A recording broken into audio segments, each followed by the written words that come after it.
वृक्षमुद्रा. शरीरात पाण्याचं प्रमाण जरुरीपेक्षा वाढलं असता कमी करण्यासाठी वृक्षमुद्रा किंवा जलशामक मुद्रा केली पाहिजे.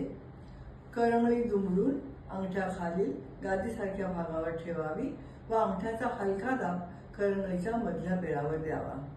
म्हणजे जी आकृती बनते ती वृक्षमुद्रा आहे. ही मुद्रा 45 मिनिटं किंवा 15-15 मिनिटं दिवसातून 3 वेळा करावी. ही मुद्रा करताना काही गोष्टी लक्षात ठेवणे गरजेचं आहे. उन्हाळ्यामध्ये किंवा ज्या दिवशी तापमान खूप जास्त असतं अशा वेळेला ही मुद्रा करू नये किंवा केली तरी मर्यादित प्रमाणात करावी. पावसाळ्यात किंवा हिवाळ्यात केलेली चांगली. कमी रक्तदाब किंवा अस्थमाच्या रुग्णांनी ही मुद्रा करू नये. रिकाम्या पोटी मन शांत ठेवून ही मुद्रा करावी.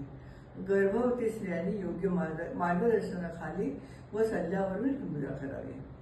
या मुद्रेमुळे काय होतं तर पचनशक्ती सुधारते, डोळ्यातून पाणी वाहणं, सर्दी, नाकातून पाणी वाहणं, आम्लता, डायरिया, जलोदर, मासिक स्राव जास्त असणं, संप्रेरकांची अधिकता, तोंडामध्ये जास्त लाळ गळणं, प्लुरसी, सांध्यामध्ये सूज, हातपाय गार पडणं, वायुविकार, हायड्रोसिल, हायड्रोफ्रोसिस, वायुविकार, हाताला घाम येणे, खूप जास्त घाम येणे या सर्वांमध्ये वृक्षमुद्रा उपयोगी आहे.